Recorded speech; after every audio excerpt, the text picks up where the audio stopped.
2026 में अपनी mutual fund की जर्नी कैसे स्टार्ट करें, अपने पैसे को सही तरीके से म्यूचुअल फंड में कैसे निवेश करें और अपने पैसे से कैसे अच्छा एक रिटर्न ऑन इन्वेस्टमेंट जनरेट कर सकते हैं, एक पैसिव इनकम आप जनरेट कर सकते हैं। नमस्कार, आप देख रहे हैं लेगेसियन, इंडिया का first free stock market academy जो free of cost stock market सिखाने का प्रयास करता है। हम कोई भी प्रकार का शेयर मार्केट या स्टॉक मार्केट या ट्रेडिंग रिलेटेड कोर्स नहीं बेचते हैं। हो सके तो प्लीज सब्सक्राइब करें, ये काफी ज्यादा हमें हेल्प करेगा। चलिए वीडियो शुरू करें। म्यूचुअल फंड में डिटेल इन्वेस्टमेंट करने से पहले समझ ले म्यूचुअल फंड क्या है। म्यूचुअल फंड जैसे कि नाम में ही म्यूचुअल है, ऐसे समझिए ये एक पूल है और इस पूल में काफी ज्यादा लोग पैसा निवेश करते हैं। मिनिमम आप 100 रुपए से निवेश कर सकते हो और मैक्सिमम इसकी कोई लिमिट नहीं है। और इस पूरे फंड को अगर मैनेज करता है तो वो होता है एक फंड मैनेजर। फंड मैनेजर ये काफी बड़े एक पढ़े लिखे इंसान होते हैं, बड़े बड़े फंड मैनेजर जिनके पास CFA CS की और बड़े बड़ी इन्वेस्टमेंट की डिग्रीज इनके पास होती है, जिससे आपका पैसा ये सुरक्षित रहता है। अब इसमें भी म्यूचुअल फंड में कई सारे प्रकार आते हैं, उसके बारे में अभी थोड़ी देर बाद बात करने वाले। तो ओवरऑल म्यूचुअल फंड आपने समझ लिया कि म्यूचुअल फंड बेसिकली होता क्या है कि आपको एक पूल में पैसा ऐड करना होता है, XYZ अमाउंट ऐड करते हैं और आपको बार बार स्टॉक मार्केट ट्रैक करने की जरूरत नहीं है। फंड मैनेजर आपका पैसा ओवरऑल मैनेज करने वाला है। अब म्यूचुअल फंड स्टार्ट करने से पहले सबसे पहले आपके पास एक डीमैट अकाउंट होना जरूरी है। डीमैट अकाउंट क्या होता है? एक सेबी रजिस्टर्ड एक ब्रोकर होता है, एक दलाल होता है, बीच का बिचवलिया होता है, जो आपके पैसे को XYZ अमाउंट आपने कहीं डाला तो ब्रोकर के जरिए डाला, तो सपोज ये ब्रोकर है, ये एक ब्रोकर है, तो वो आपके पैसे जहां भी आप डालते हैं वहां तक सेफ तरीके से पहुंचा देते। ये एक सेबी रजिस्टर्ड होना चाहिए, ध्यान रखें इस बात का। आप कोई भी डीमैट अकाउंट में खोल सकते हैं, लेकिन हमारा सजेशन रहेगा डिस्क्रिप्शन में जो लिंक दिया है फायर्स का, उससे ओपन करें। वेरीफाइड है, सेफ है, और जो क्लासिक लोग, जो ओरिजिनल लोग हैं ना, वो इसी प्रकार के डीमैट अकाउंट यूज करते हैं, ना कि कोई फैंसी सा डीमैट अकाउंट। जो क्लासीनेस, जिसमें ओल्ड मनी वाला जो वाइब आता है, वो हमें फायर्स के द्वारा देखने मिलता है। लिंक डिस्क्रिप्शन में। डीमैट अकाउंट ओपन करने के बाद आप एक एम उद्देश्य जो है उसको ठान लेवे। एम मतलब क्या कि आपको 5 साल तक ईयर निवेश करना है, आपको 10 साल तक निवेश करना है। और देखिए, मिनिमम अगर आप 5 साल का ब्रैकेट नहीं रखते हैं तो म्यूचुअल फंड में मत आओ, कॉज म्यूचुअल फंड ये लॉन्ग गेम है। Long game in the sense, इसमें आप लॉन्ग टर्म तक होल्ड करके रखोगे, तभी आपकी जो XYZ अमाउंट ऑफ मनी जो आपने निवेश किया है वो बढ़ेगा। आप सोचते हो मैं 2 साल के लिए, 3 साल के लिए करूंगा, और थोड़ा सा भी मार्केट डीप होता है तो आपके म्यूचुअल फंड में थोड़ा बहुत आपको लॉस देखने मिलता है। ऑफकोर्स म्यूचुअल फंड ही मार्केट के, इक्विटी फंड जो होते हैं वो मार्केट पे ही चलते हैं। तो आपको ये जहन में ध्यान में रखना है कि आप इसको लॉन्ग टर्म के लिए ले, ना कि शॉर्ट टर्म के लिए। अगर आप शॉर्ट टर्म के लिए लोगे तो ये वर्थ इट नहीं है। आपको यहाँ पे एक इन्वेस्टमेंट, एक जर्नी बिल्डअप करनी है, ना कि कोई गैम्बलिंग काइंड ऑफ चीज़ करनी है। एक और चीज़ मैं उसके आगे बता दूं, इंपॉर्टेंट ये है कि यहाँ पे आपको एक माइंडसेट लेके आना है। माइंडसेट इसलिए बोल रहा हूँ मैं आपको, देखिए, अगर आप 30,000 रुपये महीना कमाते हैं, अगर आप एक जॉब में 30,000 रुपये महीना कमाते हैं फॉर एग्जाम्पल, तो इसमें से आपको 10,000 रुपये का खर्चा निकाल के जो 20,000 बचा हुआ अमाउंट है आपको, ये 20,000 रुपीज आपको तुरंत म्यूचुअल फंड में डालने हैं। ये एक सडन थॉट के द्वारा ही आप एक म्यूचुअल फंड का पोर्टफोलियो बिल्ड कर सकते हैं। हाँ, इसके बाद एक SIP भी आता है। SIP यानी सिस्टमैटिक इन्वेस्टमेंट प्लान। आप महीने के बराबर प्रॉपर एक सिस्टमैटिक वे में करते हैं, लेकिन मेरे लिए SIP कभी भी कारगर नहीं रहा है। मैं एक फ्रीलांसर, कंटेंट क्रिएटर और एक एजुकेटर हूँ। जो मुझे अचानक जब पैसा आता है, फॉर एग्जाम्पल मैंने कल कोई ब्रांड डील साइन की, उन्होंने मुझे फॉर एग्जाम्पल दिए 10,000 रुपये। ये एक रैंडम फिगर बता रहा हूँ, ऐसा फिगर नहीं होता, बट उदाहरण के तौर पे 10,000 मुझे दिए, तो तुरंत मैं वो 10,000 लमसम मैं म्यूचुअल फंड में डाल देता हूँ। अब म्यूचुअल फंड में वो कौन डालता हूँ वो आगे समझने वाले, लेकिन आपको एक सडन थॉट रखना है कि जैसे मेरे पास आता है मैं म्यूचुअल फंड में डालूंगा, जैसे मेरे पास आता है मैं म्यूचुअल फंड में डालूंगा, जैसे मेरे पास आता है मैं ये पूरा पैसा म्यूचुअल फंड में डालूंगा। इस माइंडसेट से आप चलोगे तो आपका धीरे धीरे म्यूचुअल फंड का पोर्टफोलियो काफी अच्छी तरीके से ग्रो कर सकता है। म्यूचुअल फंड में जब भी आप निवेश करें, आपको यहाँ पे दो चीज देखना जरूरी है। एक होता है एक्सपेंस रेशो और एक होता है एग्जिट लोड। अब एक्सपेंस रेशो क्या होता है? आपका फंड एक पूल में आप डाल रहे हो, इसमें कई सारे लोग फंड डाल रहे हैं, इसको जो मैनेज करता है, वो मैनेज करने वाले का जो रेंट होता है या मैनेज करने वाले की जो फीस होती है, उसे एक्सपेंस रेशो कहा जाता है। ज्यादातर ये 1% होता है, या ज्यादा से ज्यादा 1.5%। मतलब इमेजिन कीजिए, अगर आपने 1 लाख रुपए की इन्वेस्टमेंट की कहीं, तो आप जब इससे एग्जिट करोगे, और आपकी इन्वेस्टमेंट सपोज समझिए 1 लाख की, 1 लाख की, अगर आप इन्वेस्टमेंट करते हो 1 लाख की और आप एग्जिट करते हो इसमें से, तो जो एक्सपेंस रेशियो है 1%, वो आपका कट जाएगा। मतलब 1 लाख में से आपको 99,000 रुपए ही वापिस मिलेंगे। जो 1 लाख रुपए, 1 लाख से निवेश किया था, जो 99,000 वापिस मिले, जो 1,000 रुपए गया, जो कि 1% है, वो इस फंड मैनेजर को गया, जिसे हम एक्सपेंस रेशियो कहते हैं। और एग्जिट लोड क्या होता है? Exit load in the sense, अगर आप 365 डेज या इक्वल टू 1 ईयर के अंदर अंतराल के अंदर 1 लाख रुपए सपोज आपने निवेश किए और इसके अंदर आप पैसा निकालने का प्रयास करते हैं, तो आपका एग्जिट लोड वो भी 1% से 2% होता है, लेकिन ज्यादातर फंड में 1% से कम भी हो सकता है, और फंड के हिसाब से होता है, फंड की जो टर्म्स एंड कंडीशन है उसके हिसाब से होता है। तो अगर 365 डेज या 1 ईयर के अंदर आप पैसे को निकालते हो तो आपका एग्जिट लोड भी कटता है। तो वही इमेजिन कीजिए 1 लाख रुपए आपने निवेश किए तो आपको वापिस 99,000 रुपए ही मिलेंगे, 1 लाख का एग्जिट लोड कट जाएगा। तो 1 लाख का एक्सपेंस रेशो कटा और 1 लाख का एग्जिट लोड कटा, तो ओवरऑल आपका 2% ऑफ इन्वेस्टमेंट ये पूरा एग्जिट लोड और एक्सपेंस रेशो के द्वारा कट जाता है। तो अगर आप 1 लाख रुपए निवेश करते हैं तो आपको ओवरऑल 98,000 रुपीज वापस मिलेंगे अगर आपकी इन्वेस्टमेंट ऊपर नहीं जाती है। तो इनकेस अगर इन्वेस्टमेंट नीचे गई तो उसका 2% वो कट जाएगा एग्जिट लोड और एक्सपेंस रेशो निकाल के। अब ये चीजों को देखने के लिए आपको फंड को सेग्रीगेट करना जरूरी है। फंड आप किस प्रकार से निवेश करते हैं आइए उस पर समझते हैं। देखिए जैसे मैंने कहा फायर्स का जो डीमैट अकाउंट है इसमें काफी क्लासी है, फैंसी नहीं है। ओल्ड मनी जो होता है ना, एक रिच मनी जो होता है वो इस प्रकार के डीमैट अकाउंट यूज करते हैं, ना कि कोई ऐसे जो एड्स से स्पैम्ड है बस ये फीचर वो फीचर। नो, तो यहाँ पे आप देख सकते हो म्यूचुअल फंड का ऑप्शन आपको यहाँ पे नजर आता है। जैसे आप म्यूचुअल फंड पे क्लिक करते हैं तो आपको कई सारे म्यूचुअल फंड्स यहाँ पे निकल के आते हैं। यहाँ पे कुछ कुछ चीजें समझ लीजिए। 1 ईयर रिटर्न मतलब अप्रोक्सीमेटली 2025 खत्म होने में आ रहा है, तो इसने 2025 में 27% ऑफ रिटर्न दिया। मतलब आप 1 लाख रुपए निवेश करते थे तो इस म्यूचुअल फंड के द्वारा आपको अभी मैं बताने का प्रयास करूं तो आपको अभी सपोज आपने 1 लाख रुपए निवेश किया है, तो अगर इसका 27% रिटर्न हो रहा है तो आपके 1,27,000 रुपए यहाँ पे बन चुके हैं। अगर 1 जनवरी को आप निवेश करते थे, 1 जन को आप निवेश करते थे तो आपके 1,27,000 रुपए यहाँ पे बन चुके हैं। ये एक इसे CAGR कहा जाता है। CAGR in the sense compound annual growth rate, ये समझना जरूरी है। CAGR equal to compound annual growth rate, ये चीज आपको समझना जरूरी है, बिकॉज इसी से ही आप अपनी इन्वेस्टमेंट किस प्रकार से भविष्य में ग्रो करेगी उसके बारे में आप समझ सकते। अब 3 साल में 40% दिया है तो ऐसा समझिए 3 साल में 40% इन द सेंस ये CAGR के प्रकार से होता है, जैसे जैसे बढ़ेगा ये कम होते जाती है, बिकॉज वो कंपाउंड भी तो हो रही है ना। अब यहाँ पे आपको सपोज मैं कोई फंड सिलेक्ट करता हूँ, यहाँ पे मेरी कोई रिकमेंडेशन नहीं है, actually I am a fan of ICICI prudential regular gold bond. देखिए ETFs होते हैं, तो इस चीज को अगर आप ध्यान से समझने का प्रयास करें तो मैं बताता हूँ आपको। टॉप इंडेक्स ये टॉप है, मोतीलाल ओसवाल, BSE एनाज, सबके अलग अलग नाम होते हैं, सबका अलग अलग काम होता है। यहाँ पे म्यूचुअल फंड में 2-3 चीजें भी होती है, जैसे एक होता है म्यूचुअल फंड, एक होता है डेप्ट फंड। म्यूचुअल फंड का एक होता है डेप्ट फंड, एक होता है हाइब्रिड फंड और एक होता है इक्विटी फंड। अब समझिए डेप्ट फंड, हाइब्रिड फंड और इक्विटी फंड में क्या फर्क है। डेप्ट फंड यानी वैसा फंड जो आपको जो सरकारी कर्जे बॉन्ड्स वगैरह में जो यूज किया जाता है, इसमें रिस्क सबसे ज्यादा लो होता है। ये रिस्क लो इसलिए होता है बिकॉज इसमें रिटर्न 7 से 8% का मिलता है, कहीं कहीं 9% का भी मिल सकता है।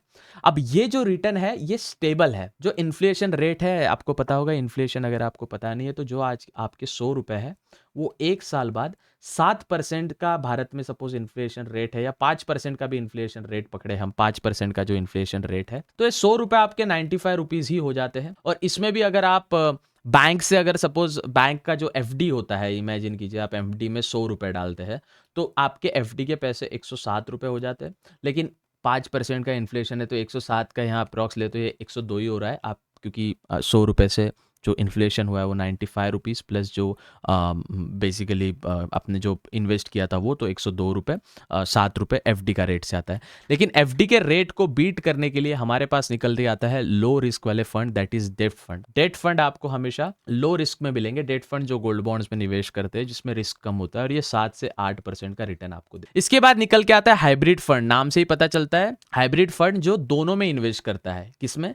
डेट फंड में भी निवेश करता है प्लस इक्विटी फंड में भी निवेश करता है। तो इसके लिए हाइब्रिड फंड समझने के पहले इक्विटी फंड समझ लिया जाता है। क्या होता है इक्विटी फंड? क्या होता है इक्विटी फंड? यानी जो स्टॉक्स में निवेश करते हैं, आपकी जो इन्वेस्टमेंट है वो स्टॉक्स में जा रही है। अब कौन से स्टॉक्स में जा रही है उसके लिए भी 3 आते हैं। एक होता है मिड कैप, उसके ऊपर होता है लार्ज कैप और इसके नीचे होता है स्मॉल कैप। ये चीज आप समझ लीजिए, ये काफी ज्यादा इंपॉर्टेंट रहने वाली है। मिड कैप फंड रिटर्न में थोड़ा मिड रिटर्न आता है अच्छा खासा। लार्ज कैप फंड रिस्क थोड़ा सा कम हो जाता है लेकिन रिटर्न भी हल्का फुल्का। और स्मॉल कैप फंड सबसे ज्यादा रिस्क रहता है। लेकिन म्यूचुअल फंड में रिस्क का मतलब ये नहीं है कि किसी डायरेक्टली स्टॉक्स में निवेश करने से या किसी ट्रेडिंग करने से, फ्यूचर एंड ऑप्शन करने से। ये काफ़ी ज़्यादा म्यूचुअल फंड सेफ होता है। और जो बड़े बड़े निवेशक है जो अपनी एक्चुअली म्यूचुअल फंड बना किसके लिए, ये भी आपके लिए समझने वाला सबसे ज़्यादा इंपॉर्टेंट पार्ट होता है। म्यूचुअल फंड बना उसके लिए जो डेली बेसिस पे मार्केट को ट्रैक नहीं कर सकते। अगर मार्केट को आप डेली बेसिस पे पे ट्रैक नहीं कर सकते, तो म्यूचुअल फंड आपके लिए बना है, बिकॉज म्यूचुअल फंड का फंड मैनेजर आपका XYZ amount of money in the end manage कर रहा है। इसके लिए भले ही वो एक्सपेंस रेशो जिसे हम कहा जाता है, उनकी फीस अपन पे कर रहे हैं, लेकिन वो सब कुछ मैनेज कर रहा है, ये आपको जहन में रखना है। तो लार्ज फंड, जो लार्ज कैप फंड होते हैं, ये आप इसको समझ लीजिए, इक्विटी फंड में लार्ज कैप फंड जो होते हैं वो होते हैं जो बड़ी बड़ी कंपनी, रिलायंस, HDFC, ऐसे बड़ी बड़ी जो बिग एंटिटीज है जिनका काफ़ी ज़्यादा नाम है और काफ़ी ज़्यादा जिनके पास पैसा है, वो लार्ज कैप फंड में काफ़ी लार्ज कैप इक्विटी में कैलकुलेट किया जाता है, जिसे हम लार्ज कैप फंड कहते हैं। मिड कैप मतलब जो मीडियम कैप है ना, जो ठीक ठाक चलती है कंपनी वो, और जो एकदम नई नई बिजनेस है या नए नए जो स्टार्टअप्स है, और इधर एकदम छोटी छोटी कंपनियां, उसे हम स्मॉल कैप। इसमें रिस्क सबसे ज़्यादा होता है, ये बात ध्यान रखने वाली होती है। तो जैसे कि मैंने कहा, इसे इक्विटी फंड कहा जाता है। तो हम जब 3 फंड पे थे, डेब्ट फंड मैंने बताया जो गोल्ड बॉन्ड वगैरह में, ये 7 से 8% तक आपको रिटर्न दे सकता है। फिर आता है हाइब्रिड, हाइब्रिड जो जाता है वो 11 से 12% तक आपको रिटर्न दे सकता है। और फिर आता है इक्विटी। अब मैंने ये हाइब्रिड को समझाने के लिए आपको पहले इक्विटी समझाया। इसके पीछे का कारण है कि जो हाइब्रिड होता है वो जो दोनों में, डेब्ट फंड में और इक्विटी फंड में निवेश करे, वो हाइब्रिड फंड होता है। वो रिस्क को मैनेज करके चलते हैं, और हाइब्रिड फंड में 11 से 12% मिलता है, और इसमें 15 से 18% का रिटर्न आपको मिलता है। अब ये 18% से ऊपर भी जाता है, जिस प्रकार से मार्केट की सिचुएशन है। अगर मार्केट काफी अच्छा चल रहा है, इंडियन स्टॉक मार्केट काफी अच्छा NSE BSE में परफॉर्म कर रहा है, एक्सचेंजेस में काफी परफॉर्म कर रहा है, भारत का ग्रोथ रेट काफी बढ़े जा रहा है, तो 15 से मैंने मैक्सिमम एक म्यूचुअल फंड है जिसका मैंने 47% का भी रिटर्न देखा है एक साल में। समय था 2022 से 2000, जहां पे 47% ऑफ रिटर्न एक म्यूचुअल फंड दे रहा था। कौन सा दे रहा था ये हम बता नहीं सकते, बिकॉज ये सेबी के, security exchange board of India के गाइडलाइन के खिलाफ होता है, until and unless you are not mutual fund distributor। तो हाइब्रिड फंड सबसे अच्छा फंड है, जो 11 से 12% आपको रिटर्न देगा, और काफी लॉन्ग टर्म के लिए निवेश कर सकते हैं। और इक्विटी फंड भी काफी अच्छा है। अब यहाँ पे अलग अलग प्रकार के फंड आते हैं, फ्लेक्सी कैप फंड आते हैं, mid cap fund, small cap fund, large cap fund, index fund, इसमें ETF भी आता है, एक्सचेंज ट्रेडेड फंड। अब इमेजिन कीजिए आप एक निफ्टी 50 में पैसा डालने वाले हैं, निफ्टी 50 में पैसा डालना चाहते हैं। निफ्टी 50 मतलब इंडिया की टॉप 50 परफॉर्मिंग कंपनीज, इसका एक इंडेक्स है, एवरेज है, वो निफ्टी 50 फंड है।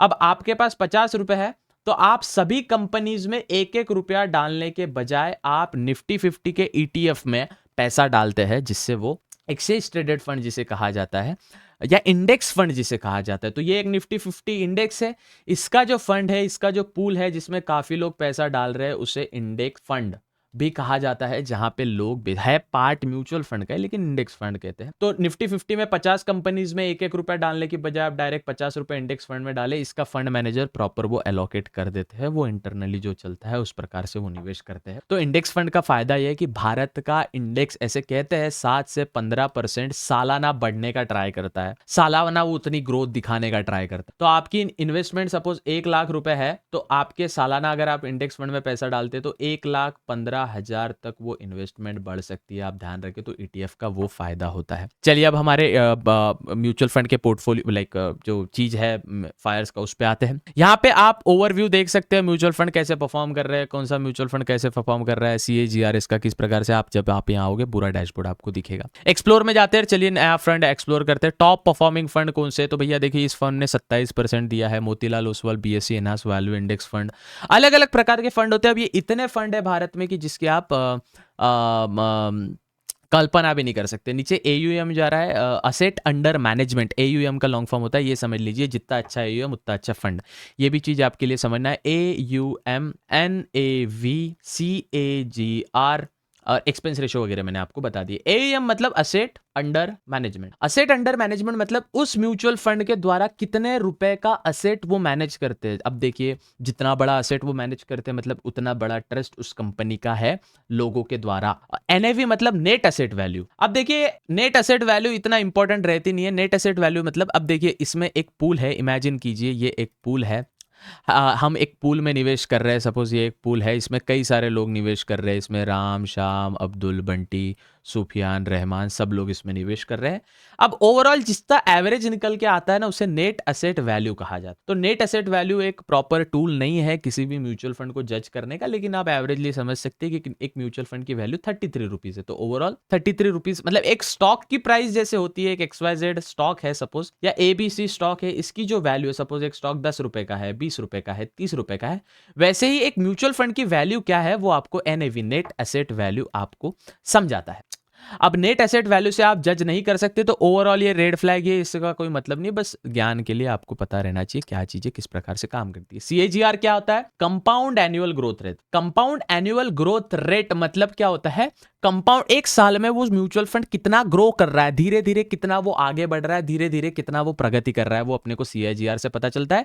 प्रयास करें जितना ज्यादा सीएजीआर उसमें ज्यादा निवेश करें, तो दो चीज से हम सर्टिफाई करेंगे, asset management, asset under management उसका ज्यादा होना चाहिए, कई करोड़ों का फंड होना चाहिए, और प्लस सीएजीआर उसका ज्यादा होना चाहिए, और उसका कम क्या होना चाहिए। अब यहां पे कंफ्यूज मत होना, आप कंफ्यूज हो जाओगे, सीएजीआर और एयूएम उसका ज्यादा होना चाहिए, और एक्सपेंस रेशियो और एग्जिट लोड ये उसका लो होना चाहिए। ये चीज को आप समझ जाओ, काफी हेल्प करेगा आपको। सीएजीआर उसका हाई होना चाहिए और एक्सपेंस रेशो का और एग्जिट लोड उसका लो होना चाहिए। ये प्रयास करें 1% से ऊपर ना जाए, बिकॉज वो काफी ज्यादा इफेक्ट करता है आपका। 2% मतलब 1% एक्सपेंस रेशो और 1% एग्जिट लोड ही आपका इन्वेस्टमेंट खा जाएगा, तो उसका आप रखें। अब चलिए समझते हैं 3GR 5GR मिनिमम आप एसआईपी किसने से स्टार्ट कर सकते हैं। यहाँ पे लिख के आता है रेटिंग लोगों की दी है, रिस्क इसमें क्या होता है। Risk very high in the sense, very high मतलब आपका investment direct future and option जैसा उड़ नहीं जाएगा। Very high in the sense अब ये इक्विटी फंड है, for example direct growth fund है। स्मॉल कैप 50, ये स्मॉल कैप मतलब स्मॉल कैप जो छोटी कंपनी है, ऐसी 50 कंपनी में इंडेक्स फंड जो काम करता है, लेकिन इसका 500 CR का इसका एसेट अंडर मैनेजमेंट है, तो मजेदार नहीं है। तो अब ये ऑल पे जाते हैं हम। अब देखिए एसबीआई का आपको टॉप पे मिलेगा 1,25,000, अच्छा पराग पैरे के flexi cap fund, oh my God, ये 1,25,800 करोड़ रुपए मैनेज करते हैं। फ्लेक्सी कैप फंड है, फ्लेक्सी कैप मतलब फ्लेक्सिबल फंड है, ये कभी लाइक चेंज करता है, कभी अपने इन्वेस्टमेंट को बार बार चेंज करता है, जिसमें इंपॉर्टेंट लगती है कंपनीज में वो निवेश करता है। तो यहाँ पे आपको अब जैसे पराग पारिक फ्लेक्सी कैप फंड जिसका NAV 93 है, that is net asset value, 22% ये पिछले 3 साल में ग्रो हुआ है। अब यहां पे आप समझोगे इसकी एक चीज है होल्डिंग एंड एलोकेशंस, मतलब इस कंपनी ने ओवरऑल कहां पैसे निवेश किए आप देख सकते हैं। जैसे प्राइवेट बैंक्स में इन्होंने 21% पैसा डाला है, ऑटोमोबाइल्स में, ये सेक्टर वाइज एलोकेशन है, ये सेक्टर वाइज इन्होंने एलोकेट किया है चीज को। और अब नीचे इसमें ट्रांसपेरेंसी इस प्रकार से रहती है, let me change my camera angle जिससे मैं आपको और अच्छे से बता पाऊं। यहां पे आप देखिएगा ये कंपनीज है, आईटीसी, कोटक बैंक, मारुति, इतने प्रकार के कंपनीज ने flexi park flexi cap fund में निवेश किया है। अब यहां पे आप एक चीज समझने का प्रयास कीजिए, ओवरऑल हम जब इसकी समझने का प्रयास करते हैं तो यहाँ पे आप अबाउट सेक्शन में जब जाके देखोगे तो यहाँ पे इनका फंड हाउस कौन सा है, पराग पराग, ये म्यूचुअल फंड हाउस है, इनका एड्रेस दिया है, ईमेल दिया है। यहाँ पे इसका पूरा अबाउट में डिटेल सब कुछ दिख जाता है, मोर अबाउट दिस फंड, तो जो फंड के जो डॉक्यूमेंट्स है वो भी आपको दिख जाते हैं। AMC मतलब असेट मैनेजमेंट कंपनी जिसे कहा जाता है, पराग पारिक जो असेट मैनेजमेंट फंड है, इसके ये जो मैनेज करते हैं इनकी कंपनी का डिटेल आपको मिल जाता है। फिर आप वो लिंक्डइन से इंटरनेट के द्वारा वो इंटरनेट पे देख सकते हैं। अब देखिए फर्स्ट इन्वेस्टमेंट अमाउंट 1,000 रुपए, यहाँ पे मिनिमम आप 1,000 रुपए निवेश कर सकते हैं। Let me change my camera angle again, यहाँ पे मिनिमम आप 1,000 रुपए निवेश कर सकते हैं। SIP आप 1,000 रुपए से स्टार्ट कर सकते हैं। फिर टैक्स की सभी चीजें हैं। STCG ये थोड़ा डीप हो जाएगा, लेकिन that is called short term capital gain, और LTCG that is long term capital gain. अब ये क्या है छोड़ो, जब तक देखिए टैक्स की बात तब करते हैं जब आपके पास करोड़ों रुपए हो। अगर आपके पास करोड़ों रुपए नहीं है तब तक टैक्स की बात ना ही करे तो बेहतर है, अनटिल एंड अनलेस आपको लोन नहीं लेना। ITR फाइल करोगे लोन इजीली मिलेगा, that's one thing.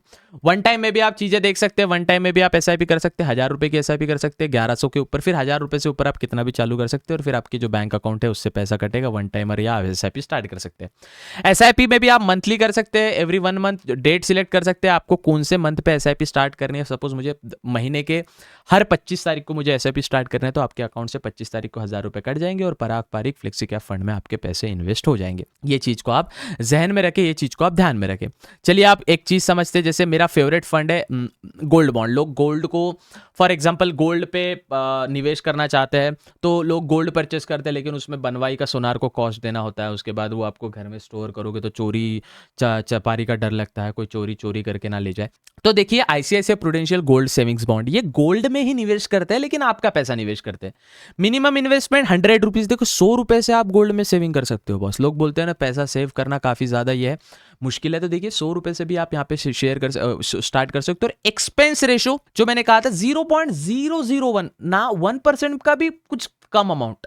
Stamp duty charges वगैरह लगता है, मिनिमम रिडीम क्वांटिटी लगता है, स्टार्टेड जो एवरेज वन लगता है, एग्जिट लोड और नील आफ्टर 15 डेज। एग्जिट लोड 1% अगर 15 दिन के अंदर आप पैसा निकालना चाहो तो 15 दिन के अंदर पैसा निकालोगे तो एग्जिट लोड 1% लगेगा, लेकिन उसके बाद निकालोगे तो कोई दिक्कत वाली बात आपको रहने नहीं वाली। पिछले 3 साल में 32% का ग्रोथ यहाँ पे है। होल्ड अलोकेशन, अब ये एफओएफ समझ लो, डायरेक्ट एंड ग्रोथ समझ लो, ये चीज समझते हैं। सबसे पहले समझते हैं एफओएफ क्या होता है। FOF is equal to fund of fund, मतलब जिसके भी आपको साइड में एफओएफ लिखा दिखने मिलेगा, वो ऐसा फंड है जो किसी फंड में निवेश करता है। मतलब एक XYZ फंड है पहले से, जिसपे एक XYZ नाम की कंपनी काम कर रही है, तो इस XYZ कंपनी में इस फंड ने पहले से निवेश कर रखा है। अब आप जो XYZ पैसा डालोगे वो एक म्यूचुअल फंड में पैसा डालोगे और वो म्यूचुअल फंड का पैसा उसी फंड में जाएगा। तो फंड, ऐसा फंड जो दूसरे फंड में निवेश करता हो, that is fund of fund. अब यहां पे होता है डायरेक्ट और यहां पे होता है ग्रोथ, डायरेक्ट एंड ग्रोथ। इसको एक कंसेप्ट भी कहा जाता है जो आपको यहां पे दिखेगा। जैसे कोई आप सपोज सर्च करते हो, कोई म्यूचुअल फंड आप सर्च करने का प्रयास करते हो, जैसे मैं प्रयास करता हूं ICICI प्रूडेंशियल। अब यहाँ पे देखो ग्रोथ और डायरेक्ट, यहाँ पे 2 ऑप्शन लिख के आते हैं, direct and growth, direct and growth, direct and growth. ये होता क्या है भैया? डायरेक्ट यानी जब आप पैसे डालो 1 लाख रुपए, फॉर एग्जांपल 1 लाख रुपए डाले, आपके सालाना सपोज इस पे 10% रिटर्न आता है, तो जो आपकी इन्वेस्टमेंट थी वो हो चुकी है अब 1,10,000 रुपए। सालाना रिटर्न आपको 1,10,000 रुपए पे। तो अब यहां पर जो 10,000 रुपए है वो इसमें निवेश नहीं होगा, इसमें वो निवेश नहीं होगा, दैट इज वो आपको पैसे वापिस मिल जाएगा, दैट इज डायरेक्ट। और जो पैसा आपको मंथली बेसिस पे मिलते रहेगा, दैट इज ग्रोथ। यह आपको हर म्यूचुअल फंड्स में मिल जाएगा। यहां पे आप चीज को देखो, डायरेक्ट एंड ग्रोथ आप किस में डालना चाहते हो, 1 टाइम डालना चाहते हो तो आप उस यहां से डिसाइड कर सकते हो किस में आपको डालना है। तो आपको ये रिटर्न देते हैं। अगर आपको फॉर एग्जांपल पैसा इन द एंड, देखो डायरेक्ट पे जाइए, जो आपका 1 लाख का इन्वेस्टमेंट है वो आपको सपोज आपने 10,000 रुपए बन गया, 1 लाख का 10% आपका इन्वेस्टमेंट यहाँ पे 10% के हिसाब से इंक्रीज हुआ है, तो आपको 10% वापस इन्वेस्ट हो जाएगा और अगली बार से जो आपको रिटर्न मिलेगा वो 1,10,000 रुपए में मिलेगा। ये आप चीजें को समझ लीजिए। खैर वो तो आगे की बात है, लेकिन आप इस प्रकार से अपनी म्यूचुअल फंड जर्नी स्टार्ट करने का प्रयास कर सकते हैं। कुछ चीजों पे आप ध्यान देना भी कति आवश्यक है, बिकॉज वो नहीं रहेगी तो आप 1-2-3 चीजें इंटरनल, इसमें चार्ट वगैरह देखने का झंझट ही खत्म हो जाता है। डेली चार्ट और डेली एनालिसिस ये ना ही करे तो बेहतर है। सेकंड, इसमें जितना आप कंसिस्टेंट रहोगे उतना आपको रिजल्ट दिखेगा। मेरे को रिजल्ट मिला है बॉस, आपको भी मिलेगा। म्यूचुअल फंड एक ऐसी चीज है बॉस, काफी लोग इस पे विश्वास नहीं रखते, बट कोई इंटरनेट पे नहीं बता रहा आपको, बता रहे 10 के 20 कर लो। अरे 10 के 11 तो कर लो, पहले 10 के 12 तो कर लो, फिर 10 के 20 करने पे जाना भाई। पहले छोटी amount of investment, small amount of investment तो भी आपको कंपाउंड करना स्टार्ट करो, तो ये ज्यादा रिस्क फ्री नहीं होता, मतलब ज्यादा रिस्की नहीं होता, रिस्क फ्री होता है। तो आप डेली चार्ट देखने का झंझट खत्म, कंसिस्टेंसी यहाँ पे रखो। आपको कुछ दिन बाद, मतलब 1 ईयर बाद या 2 साल बाद आप कंसिस्टेंटली मंथली निवेश कर रहे हैं, तो आपको पता चलेगा आपकी इन्वेस्टमेंट कितनी ऊपर जा चुकी है। आप खुद ही देख के उसको काफी प्राउड फील करोगे। So it's all about consistency. तो आज ही अपनी म्यूचुअल फंड की जर्नी स्टार्ट करें, अच्छे से निवेश करें। सबसे पहले डीमैट अकाउंट बना ले, उसके बाद म्यूचुअल फंड की जर्नी आप धीरे धीरे एक्सपांड कर सकते हैं। With that said, make sure to subscribe Legacy. यहाँ तक आपने वीडियो लिख लिया है तो राधे राधे कमेंट सेक्शन में, या मुस्लिम हो अस्सलाम वालेकुम कमेंट सेक्शन में, या खुदा हाफिज़। वीडियो अंत है तो शायद खुदा हाफिज़ बोलना चाहिए, तो खुदा हाफिज़ आप बोल के जा सकते हैं। विद दैट सेड, मिलते हैं अगले वीडियो में, तब तक के लिए।